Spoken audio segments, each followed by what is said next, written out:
बोलो प्राणनाथ प्यारे की जय। वंदो सतगुरु चरण को, करु धनि प्रेम प्रणाम।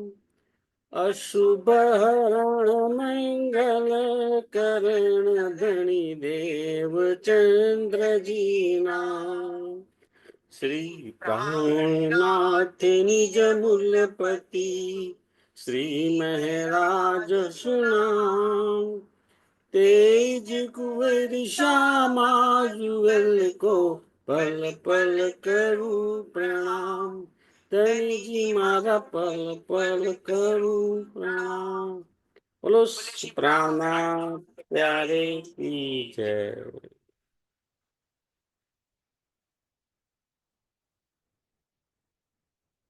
चर्चा प्रारंभ होत है, सुनो साथ चित दई।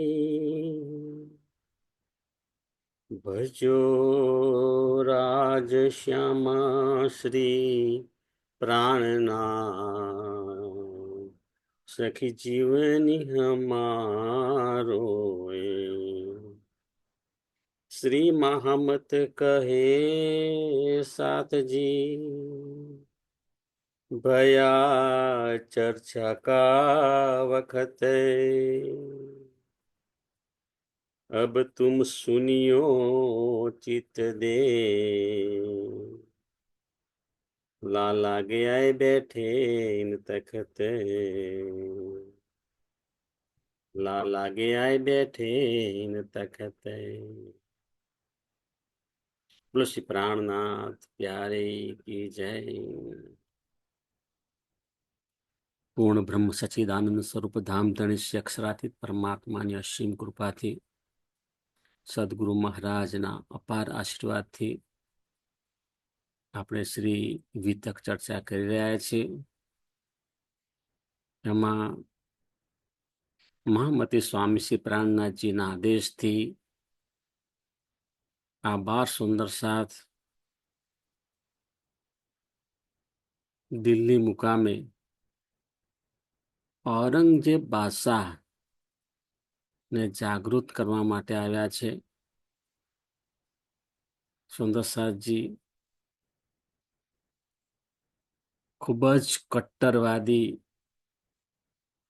લોકો, આખો માહોલ કટ્ટરવાદી, કેટલાય હિન્દુઓના મંદિર તોડી નાખ્યા હતા. એકલ દોકલ હિન્દુ માટે આવવું જવું પણ એટલું જ જોખમકારક. હિન્દુઓને આ લોકો કાફર કહીને બોલાવતા અને વાત વાતમાં ગમે તે બહાનું કાઢી અને હિન્દુઓને ખૂબ જ ત્રાસ આપતા. એવી પરિસ્થિતિમાં આ 12 સુંદર સાથ સહેજ પણ ડર રાખ્યા વગર શ્રીજીના આદેશથી બાદશાહના દરબારમાં જાય છે. બાદશાહ સાથે ચર્ચા કરવાની માગણી કરે છે, પરંતુ કાજી અને મુલ્લાએ બાદશાહ સાથે સીધી સીધી ચર્ચા કરવાની સલાહ ન આપી. એટલે બાદશાહે નિયુક્ત કરેલ કાજી સાથે આ 12 સુંદર સાથ ચર્ચા કરે છે. એમનો હેતુ શું છે? સુખ શીતલ કરું સંસાર, સંપૂર્ણ જગતની અંદર એક વિશ્વ ધર્મની સ્થાપના કરવી, એ એમનો મુખ્ય હેતુ છે. હા, પ્લેટફોર્મ હિન્દુ છે, એટલે જ કાજીને પણ કહે છે કે અમે હિન્દુ વસ્ત્રો પરિધાન કરીએ અને તમારી સાથે ચર્ચા કરીએ અને એ ચર્ચામાં તમે સંમત થાવ તો એનાથી બહુ જ ઘેરી અસર પડે. પરંતુ હિન્દુ વેશભૂષા જોવા માટે તૈયાર નથી. હિન્દુ વેશભૂષા પહેરી હોય એ વ્યક્તિ સાથે વાત કરવા તૈયાર નથી. એવી પરિસ્થિતિની અંદર ફકીરીનો વેશ ધારણ કર્યો છે.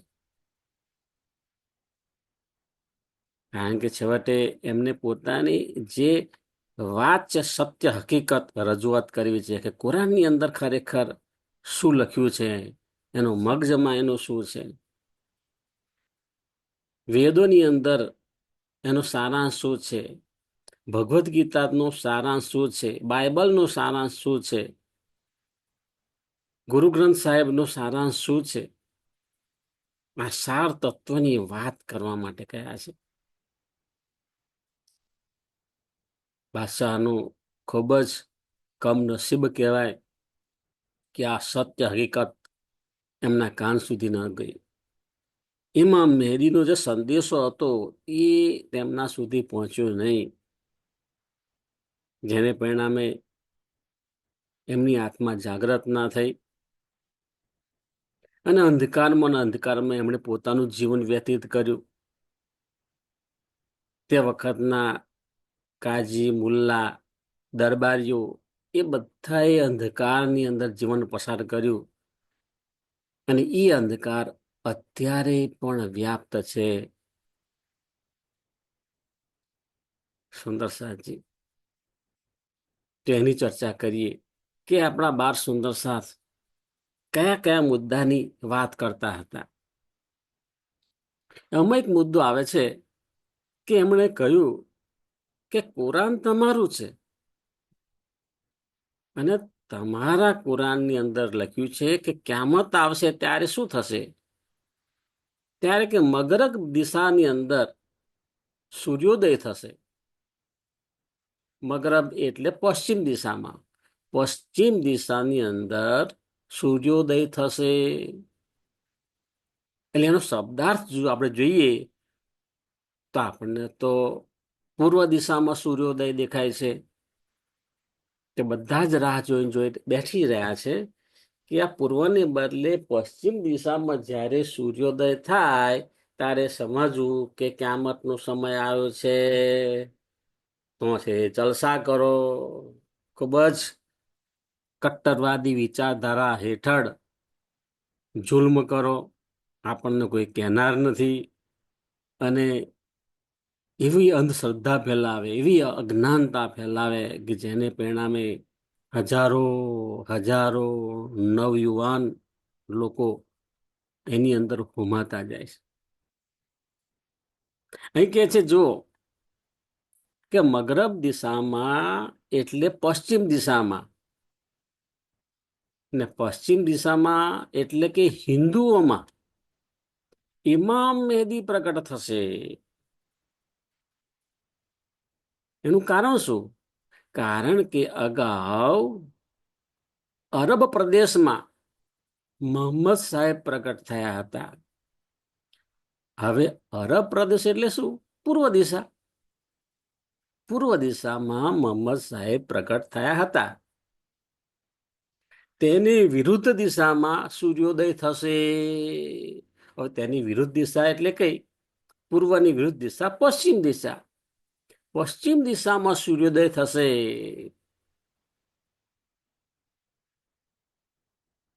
એટલે કે પશ્ચિમ દિશામાં ઇમામ મહેદી પ્રગટ થશે અને આ ઇમામ મહેદીના જ્ઞાનથી વેદ એટલે હિન્દુ ધર્મગ્રંથો અને કતેબ એટલે મુગલોનો ધર્મગ્રંથ, જેને આપણે કહીએ કુરાન, અને અન્ય ગ્રંથો પણ આપણે કહીએ બાઇબલ છે, ગુરુ ગ્રંથ સાહેબ, આ બધાનું સાર તત્વ એનું મનન મંથન મંડન કરી અને એમાંથી જે માખણ નીકળશે એ જે માખણ છે એ પૂર્ણ બ્રહ્મ પરમાત્માની ઓળખ કરાવશે. એટલે આ બધા જ્ઞાનને ખરેખર તો જ્ઞાન અંદરથી એક જ પાયો છે, પરંતુ સ્વાર્થવશ આ મજહબી લોકો, કટ્ટરવાદી લોકો મન ગઢત અર્થ કરી અને એ પોતે અંધકારમાં રહે છે, નવી પેઢીને પણ અંધકારમાં ખેંચી જાય છે. હજુ પણ જાગવા માટે કટિબદ્ધ થતા નથી. અને ખરેખર એટલું બધું અંધકાર વ્યાપ્ત કરેલું હોય તો એમની આગળ કોઈ અજવાળું લઈને જાય ને તો એ એમને દુશ્મન સમાન લાગે કે અમારી માન્યતા આવી છે એની વિરુદ્ધ તમે વાત કરો છો. નથી જગાવી શકતો. જેટલો માણસ અજ્ઞાનતામાં ડૂબેલો હોય છે એટલો જ અહંકારી હોય છે, એટલો સ્વચ્છંદી હોય છે, કોઈની વાત સમજવા તૈયાર ના હોય. હવે એને કઈ રીતે જગાવું? અને આ એક બે નહીં, મોટાના મોટા સમૂહો હોય છે આવા. એ સમૂહને કઈ રીતે જાગૃત કરવું? તો એ અહીંયા આગળ વેદના આપણે પ્રગટ કરીએ છીએ. હજુ પણ આપણે એક મીણબત્તીનો દીવો લઈ મીણબત્તીના પ્રકાશથી પ્રયત્ન કરીએ છીએ કે કંઈક કોઈ જાગી જાય અને એનું કલ્યાણ થાય. એકનું કલ્યાણ થાય તો એના સંપર્કમાં આવે અને બીજાનું કલ્યાણ થાય. એ રીતે આપણે દરેક પ્રયત્ન કરીએ છીએ અને જે પ્રયત્ન કરીએ છીએ શક્તિ પણ સદગુરુ મહારાજના આશીર્વાદથી આપણને મળે છે. સુંદર સાહેબજી કહે છે, એ મહારાજજી કહે છે કે આ લોકો, આ મુગલ લોકો તે વખતે અને અત્યારે પણ અલ્લાહની રહેમત મેળવવા માટે, અલ્લાહની દુઆ મેળવવા માટે આખી જિંદગી દિવસમાં 5 વખત નમાજ કરે છે, હજ યાત્રા કરે છે, રોજા રાખે છે, કર્મકાંડની રીતે જેટલું થાય છે બધું જ કરે છે. પણ ખરેખર જેની બંદગી કરે છે એ ઇમામ મહેદી પ્રગટ થયા. એ ઇમામ મહેદી સ્વરૂપે એ અલ્લાહ, એ પૂર્ણ બ્રહ્મ પરમાત્મા આ જગતમાં આવ્યા ત્યારે આ લોકોએ પોતાનું મુખ ફેરવી લીધું એમ કહી શકાય. કેમ? ઓળખ નથી થઈ, ઓળખવા પ્રયત્ન કર્યો નથી. એમના માટે 12 મોમીનોએ સહેજ પણ કચાશ રાખી નથી. ત્રાસ સહન કરી અને પરોપકારની ભાવના માટે સતત પ્રયત્નશીલ રહ્યા છે. તેમ છતાં એ જે કાજી મુલ્લા પોતાના સ્વાર્થને લીધે સાચી હકીકત બાદશાહ સુધી પહોંચાડી નહીં. હવે એનાથી મોટી કમનસીબી કોને કહેવાય? સુંદર સાહેબજી આપણા વિતક સાહેબની અંદર છે. પણ ક્યારેક એવું લાગે છે કે જાણે અજાણે આપણે અત્યારે પણ આવું કરી રહ્યા છીએ. તારતમ જ્ઞાન નું જે સત્ય હકીકતનું જ્ઞાન છે, વાસ્તવિક જ્ઞાન છે, એ વાસ્તવિક જ્ઞાન સુંદર સાથ સુધી ખૂબ જ સરળ શબ્દોમાં આપણે પહોંચાડવાનું છે. એ આપણે કરવાનું છે. આપણે નહીં કરીએ તો કોણ કરશે?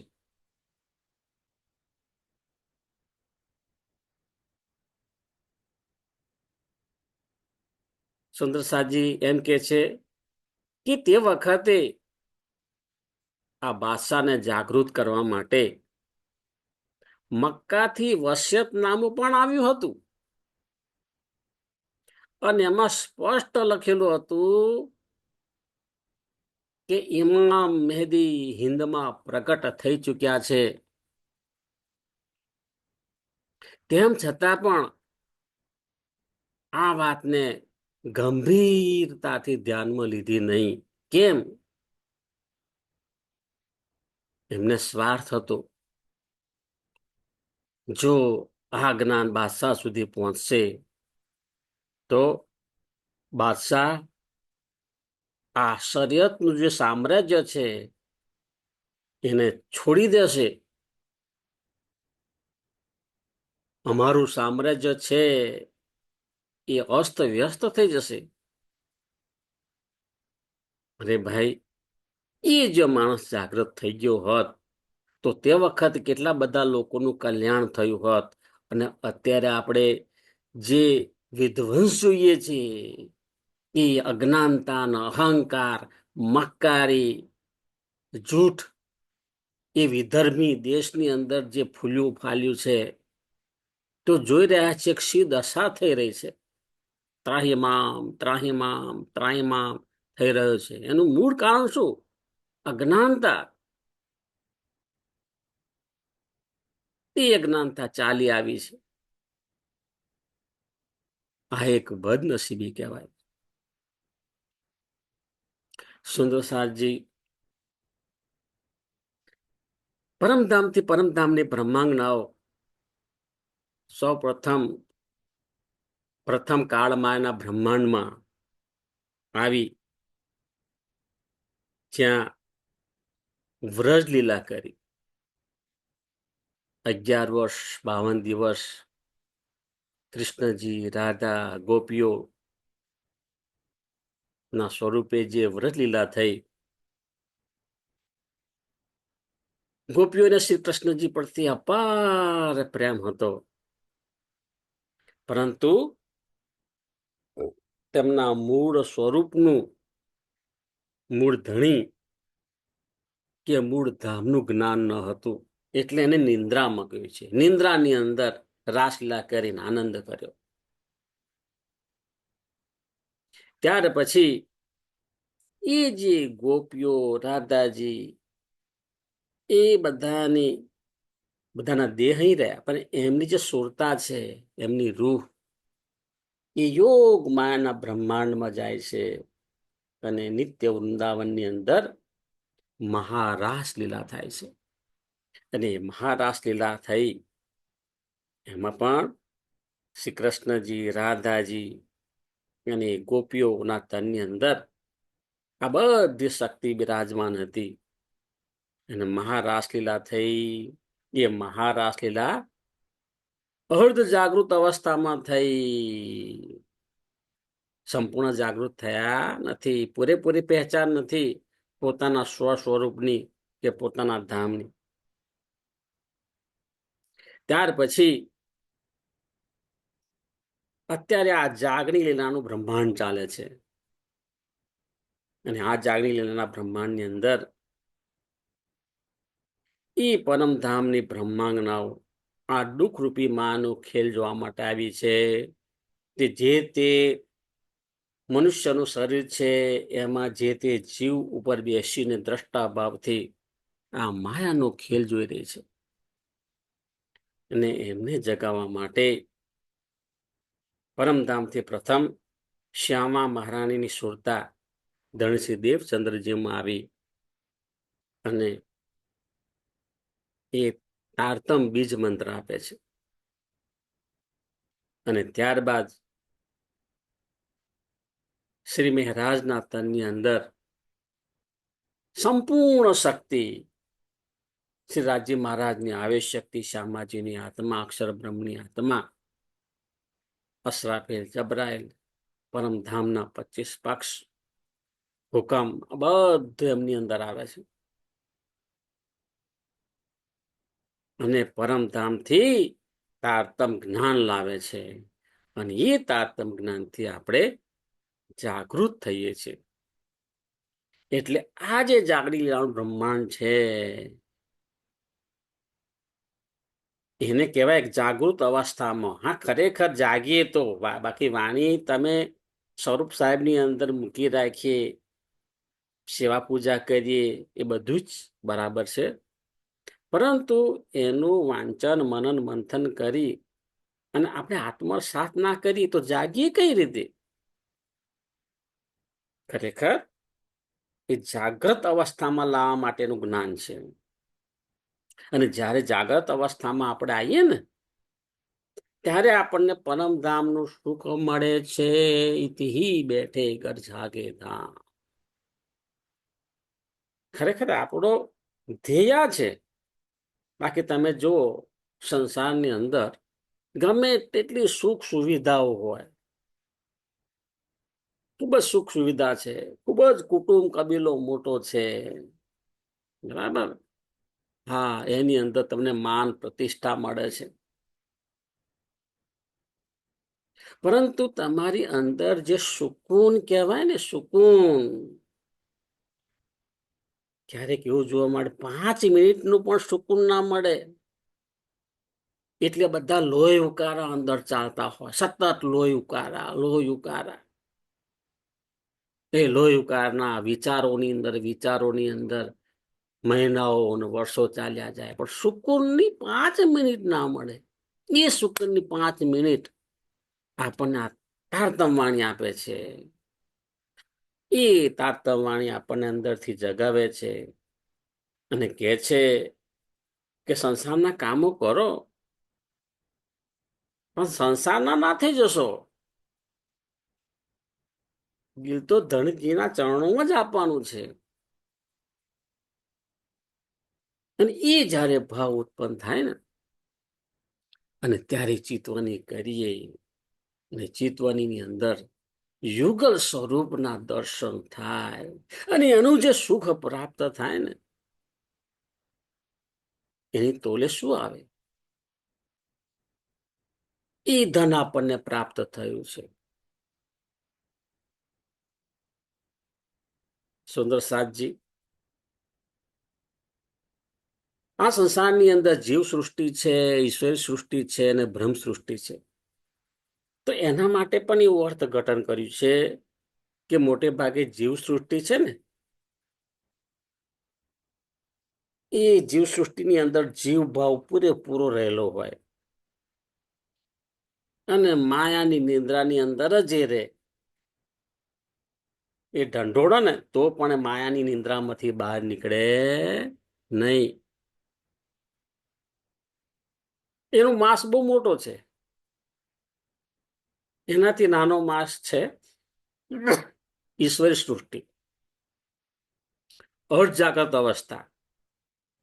હા, આ જે સૃષ્ટિના મનુષ્યો છે, એ જાગે ખરા અને ઊંઘે ખરા, બરાબર, ઊંઘે ખરા, ચોખ્ખું મારે ખરા, પાછું થોડું થોડું જાગે ખરા. હા, તો એ રીતે માયાની અંદર એ ક્યારેક એમને નિંદ્રા પણ આવી જાય, અને ક્યારેક સત્સંગ કાર્યની અંદર આવે, સાંભળે, ગુરુજીના સંપર્કમાં આવે, તારતમવાણીના સંપર્કમાં આવે, ત્યારે એમને પાછું જ્ઞાન પણ થાય. એટલે અર્ધજાગ્રત અવસ્થાની અંદર એમનો સમય પસાર થાય. અને ભ્રમ સૃષ્ટિના પણ જીવો છે, એ માયાની અંદર સંસારના કાર્યો કરે છે જ, ત્યારબાદ નહીં,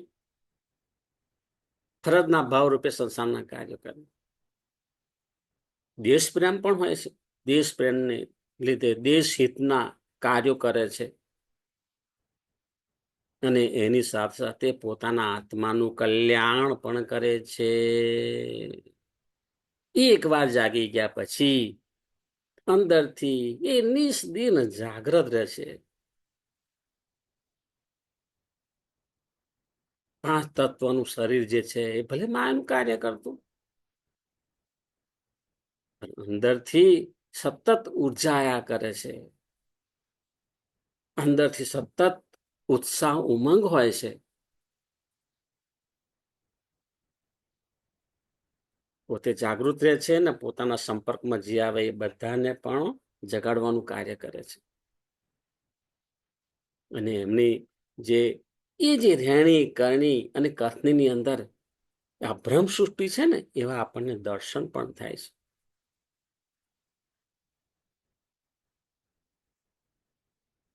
આગળ કે છે સુંદર સાતજી, સંસારી લોકોએ અજ્ઞાનતામાં ઇમામ મહેદીની ઓળખાણ કરી નથી. ધનશ્રી દેવચંદ્રજી, સ્વામીશ્રી પ્રાણનાથજી વખતે અને બાદશાહને જાગૃત કરવા ગયા તે વખતે એ અંદર સ્વરૂપ કયું છે એ સ્વરૂપને કોઈ ઓળખી શકતું નહોતું. આ બાહ્યથી જોવે કે આ 5 તત્વોનું મનુષ્યનું તન છે, પણ અંદર કઈ શક્તિ કામ કરે છે એની ઓળખ થતી નથી. અને આ લોકો, સંસારી લોકો, સંપૂર્ણ જીવન માયાના કાર્યોમાં પૂર્ણ કરી દે છે. તે વખતે જે દરબારીઓ, કાજી, મુલ્લા, એ બધા જ માયાના નિંદ્રાની અંદર જ એમનો સમય પસાર થયો. તો અહીંયા આગળ આપણને પણ સાવધાન રહેવાનો બોધ મળે છે. સુંદર સાહજી, સ્વામી શ્રી પ્રાણનાથજી, એટલે એમની અંદર 5 તત્વોનું શરીર છે ને, 5 તત્વના શરીરની અંદર મારું રાજાનો ઉત્તમ જીવ છે, એ જીવ વેદના અનુભવે છે.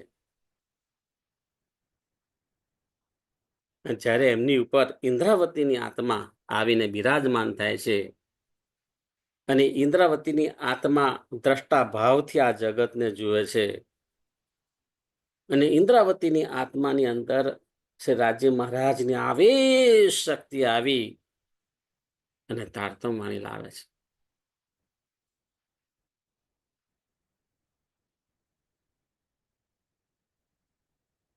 હવે આ 12 સુંદર સાત છે, એ 12 સુંદર સાત ને સંબોધન કરીને શ્રીજી પત્ર લખે છે.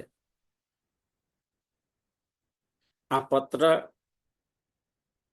એ 12 સુંદર સાત માટે જ નથી, એ પત્ર આપણને પણ પૂરેપૂરું લાગુ પડે છે. એટલે આ 12 સુંદર સાત માટે નથી, 12,000 બ્રહ્મ સૃષ્ટિ માટે છે. શ્રી રાજજીનો સંદેશો લઈને આ 12 સુંદર સાત આવ્યા હતા. તેને સરા તોરણના બંધનમાં બંધાયેલા અજ્ઞાની, મક્કાર, બેશરમ લોકોએ આ 12 સુંદર સાતને જે યાતના આપી, એના ફળ સ્વરૂપ એમને ચારે દિશા તરફથી ધિક્કાર મળ્યો છે અને એ ધિક્કાર અત્યારે પણ મળી રહ્યો છે. સુંદર સાતજી, આ જે 12 સુંદર સાત છે, એમનો પ્રેમ, એમનો ત્યાગ, એમની સમર્પણની ભાવના એ યોગ માયામાં પણ અખંડ થશે. અત્યારે આપણે જે કંઈ જાગણી લીલા માટેનું કાર્ય કરીએ છીએ ને, એ જ્યારે યોગ માયાના બ્રહ્માંડની અંદર અખંડ થઈશું ને, તે વખતે બધું અખંડ થાય છે. એ આપણો ભાવ, એમાં 12 સુંદર સાત, પ્રેમ, ત્યાગ, સમર્પિતનો જે ભાવ છે ને, એ પણ અખંડ થશે. સુંદર સાતજી, તેથી આપણે કોઈ પણ સુંદર સાથની લાગણી દુભાય તેવું કરવું નહીં. હા, જાગણીની કાર્યની અંદર આપણે કહીએ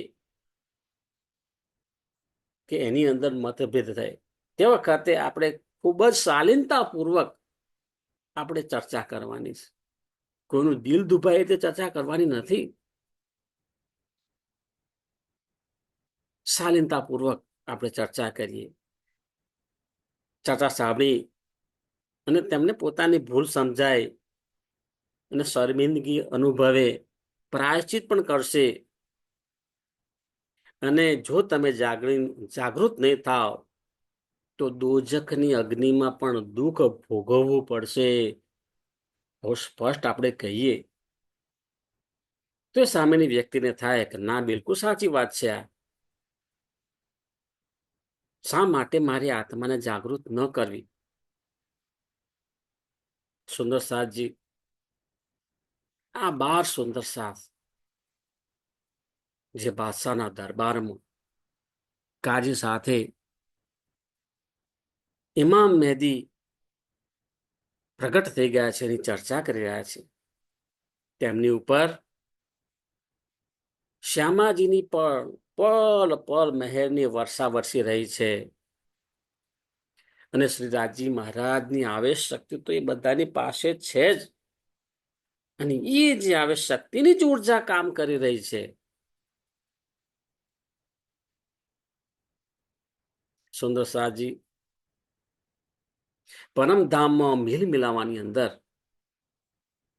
શ્રી રાજજી મહારાજ, શ્યામા મહારાણી અને બ્રહ્માંગનાઓ આ બધા વચ્ચે હંમેશા પ્રેમમય વાર્તાલાપ થતો હોય છે.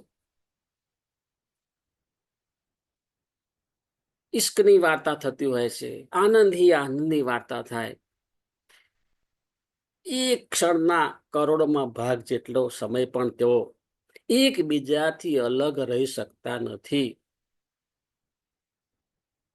રાજી મહારાજ કહે છે કે પરમધામમાં અલગ નથી રહી શકતા, તો આ જગતની અંદર માયાનો ખેલ જોવા માટે આવેલી આત્માઓથી એ અલગ કઈ રીતે રહી શકે?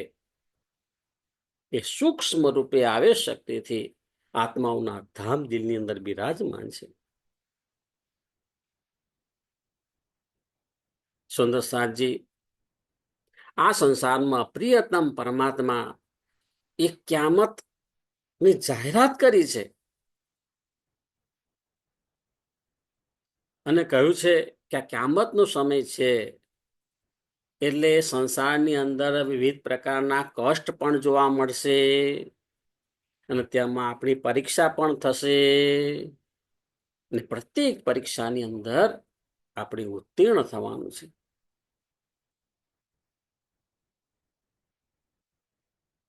શ્રીજી આ 12 સુંદર સાતને બોધ આપે છે, પત્ર લખી અને એમનો હોંસલો વધારે છે.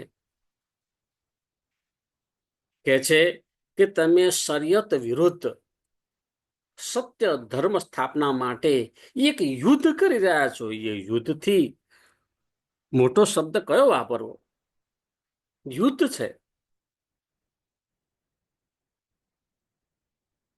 અને તેની પ્રશંસા ખાલી આ મૃત્યુલોકમાં નહીં, 14 લોકના બ્રહ્માંડની અંદર એની પ્રશંસા થશે. આ જે 12 સુંદર સાતને છે કે તમારો જે પ્રેમ છે, તમારો સાચો પ્રેમ, તમારી સમર્પણની ભાવના, તમારી ત્યાગની ભાવના, આ તમારા હથિયાર છે. એ હથિયાર આગળ આ આસુરી વૃત્તિ ધરાવતા લોકોનું કઈ જ નહીં ચાલે અને બધાનો નાશ થશે. અને તમે તમારા જ્ઞાન નો પ્રકાશ બધે જ ફેલાશે. અજ્ઞાનતાના અંધકારમાં ભટકાતા લોકોને સાચો માર્ગ મળશે. આ રીતે મહામતી સ્વામીજી પ્રાણનાજી પત્ર દ્વારા આભાર સુંદર સાતને જાણ કરે છે. હવે તે વખતે એ ચર્ચાની અંદર એક આ પણ ઘટના આવે છે અને સુંદર સાત 12 સુંદર સાત કહે છે કે એક સમયે શું થયું? એક સમય એવો હતો કે જ્યારે આ સૃષ્ટિની ઉત્પત્તિ નથી થઈ, તે વખતે સૌ પ્રથમ અલ્લાહે આદમનું નિર્માણ કર્યું. એક આદમનું, મનુષ્યની કૃતિ 5 તત્વની માટીથી બનાવી. પછી દરેક જેટલા ફિરસ્તા હતા એ બધાને સેજદા માટે, સેજદા એટલે શું? એને નમસ્કાર કરવા, એને પ્રણામ કરવા માટે જણાવ્યું. તે વખતે અજાજીલ ફરિશ્તા પણ આયા. હવે અજાજીલ ફરિશ્તાની અંદર ઇબલીસ નિવાસ કરતો હતો. આ ઇબલીસ ને લીધે જે આદમનું બાહ્ય મનુષ્યનું સ્વરૂપ જોયું, પરંતુ આ મનુષ્યના સ્વરૂપની અંદર જે અલ્લાહની રૂહ હતી એને ઓળખી શક્યા નહીં. એમ સમજ્યા કે મારે આ મનુષ્યનું જે પૂતળું બનાવ્યું છે એનું થોડું પ્રણામ કરું, પણ એની અંદર કઈ શક્તિ કામ કરે છે? અલ્લાહની રૂહ હતી, એને ઓળખી શક્યા નહીં. એને ઓળખી ના શક્યા એટલે એમની અંદર અહંકાર આવ્યો. ના, હું આ તમારા આદમને પ્રણામ ના કરું. અહંકારને કારણે આદમને સેજદા કર્યા નહીં, પ્રણામ કર્યા નહીં,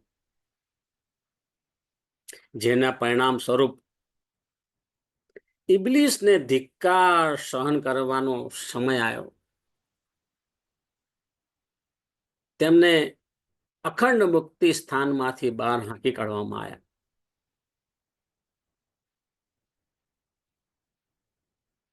અહીંયા આગળ અલ્લાહે અજાજીલને સેજદા કરવાનો હુકમ કર્યો હતો, પરંતુ એની અંદર નકારાત્મક ભાવ ઉત્પન્ન થયો. તેથી તેમણે આદમને સેજદા કર્યા નહીં, પ્રણામ કર્યા નહીં. તો તેના ફળ સ્વરૂપ શું થયું? તેના ફળ સ્વરૂપ સંસારના જીવો જે છે એ બધા જીવ પર ઇબ્લીસ બિરાજમાન થાય છે. તેથી તે વખતે પણ આ બાદશાહની ફરતે જે કાજીઓ, મુલ્લાઓ, દરબારીઓ જે સમૂહ હતો એ બધાની બુદ્ધિ ભ્રષ્ટ થયેલી હતી. કેમ? એમના જીવ ઉપર ઇબ્લીસ બેઠેલો છે. ઇબ્લીસ એટલે અજ્ઞાનતા, એવું કહી શકાય. એટલે જ્યાં અજ્ઞાનતા છે ત્યાં ઇબ્લીસ છે. જ્ઞાનનું અજવાળું થાય ને એટલે ઇબ્લીસ ભાગે.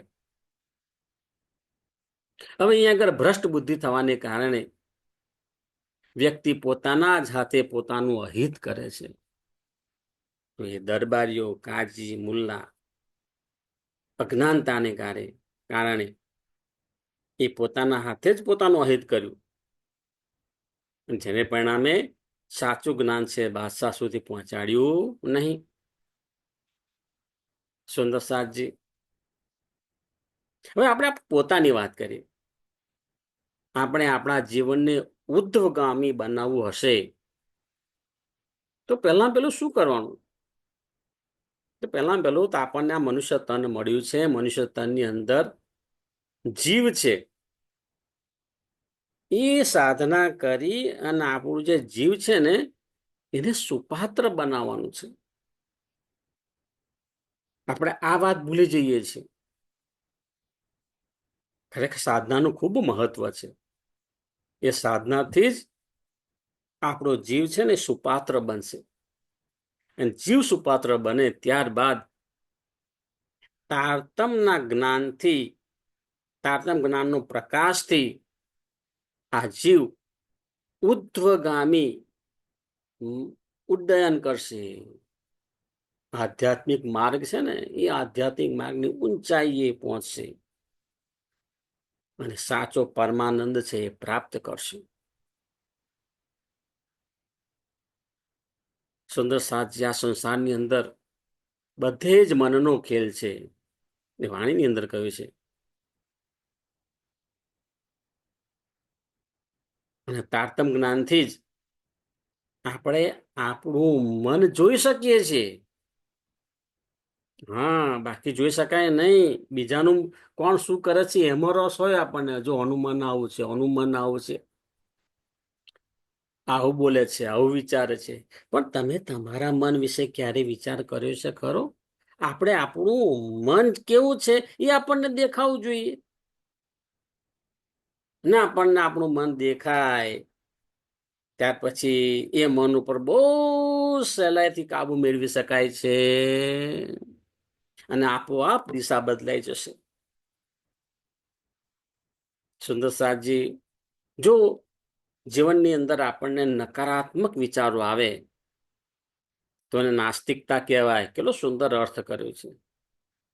અને આપણા જીવનની અંદર આપણને હકારાત્મક વિચારો આવે તો એને આસ્તિકતા કહેવાય. સુંદર સાથજી, દિન પ્રતિદિન આપણામાં અહંકાર વધતો જાય છે અને એની સાથે સાથે પરમધામનો પ્રેમ વધતો નથી. આ વિરુદ્ધ દિશામાં જેટલો અહંકાર, જેટલી અજ્ઞાનતા વધે એટલો અહંકાર વધે અને એની સામે પરમધામનો પ્રેમ બિલકુલ મળતો નથી. ખરેખર આપણી અંદર જ, આપણા ધામદિલની અંદર જ ધનીજીની આવેશ શક્તિ સૂક્ષ્મ રૂપે બિરાજમાન છે. એટલે જીવનની અંદર ક્યારેક એકાંતમાં બેસી અને આત્મચિંતન કરવું જોઈએ. અને આત્મચિંતન કરતા કરતા આપણી અંદર ધનીજીની આવેશ શક્તિ બિરાજમાન છે, ધનીજીનો પ્રેમ બિરાજમાન છે. એ જે હૂંફ છે ને, હૂંફનો આપણે અનુભવ કરવાનો, એ આપણને સુખ આપશે. એનાથી નિંદ્રા પણ સારી આવે, જાગીએ પણ શરીરને જે મીઠી નિંદ્રા જોઈએ ને, એ નિંદ્રા પણ એ સુકૂન આપણને મળે, સારી નિંદ્રા મળે, શરીર સારું રહે, મન સારું રહે. તો આ બધા ફાયદા પણ છે એમ, તે આપણે અનુભવ કરવાનો છે. અહીં કતેબમાં ઇબ્લિસને અજાજીલની શક્તિ કહી છે અને કુરાનની અંદર એને દજ્જાલ કહે છે. અને હિન્દુ ધર્મ ગ્રંથોમાં તેને કળિયુગ કે અજ્ઞાનતા કહે છે. આ શબ્દોમાં જ ફેર છે. હિન્દુ ધર્મ ગ્રંથોની અંદર એને કળિયુગ કહીએ. કેવો કળિયુગ આવ્યો છે, કેવી અજ્ઞાનતા છે. એ મૂળ અજ્ઞાનતા છે. મૂળ અજ્ઞાનતાને લીધે જ વ્યક્તિ જે છે એને સાચી દિશા મળતી નથી. સાચી દિશા મળતી નથી એટલે પછી એ ગમે તે દિશા પસંદ કરે છે. પસંદગીની અંદર બધા પ્રશ્નો ઉભા થાય છે. અહંકાર અને અજ્ઞાનતાને લીધે અધોગતિ થતી હોય છે. પણ ખરેખર જો આપણને જ્ઞાન પ્રાપ્ત થાય તો આપણને સાચી દિશા મળે છે. સાચી દિશા મળે તો આપણું પોતાનું પણ કલ્યાણ થાય છે, સમાજનું, પરિવારનું, રાષ્ટ્રનું અને વિશ્વનું પણ આપણે આપણા હાથે કંઈક કાર્ય કરી શકીએ એવી આપણને પ્રેરણા મળે છે. તો અહીં આગળ આ સ્વામી શ્રી પ્રાણનાથજી પ્રેરિત જે તારતમ વાણી છે, એ તારતમ વાણી શું કહે છે એ આપણે થોડું થોડું સમજીએ છીએ. બોલો શ્રી પ્રાણનાથ પ્યારે કી જય, સદગુરુ મહારાજ કી જય, કૃષ્ણ કનૈયા લાલ કી જય. પ્રણામ સુંદર સાજી. સુંદર સાજીના ચરણોમાં મારા કોટાન કોટી પ્રણામ.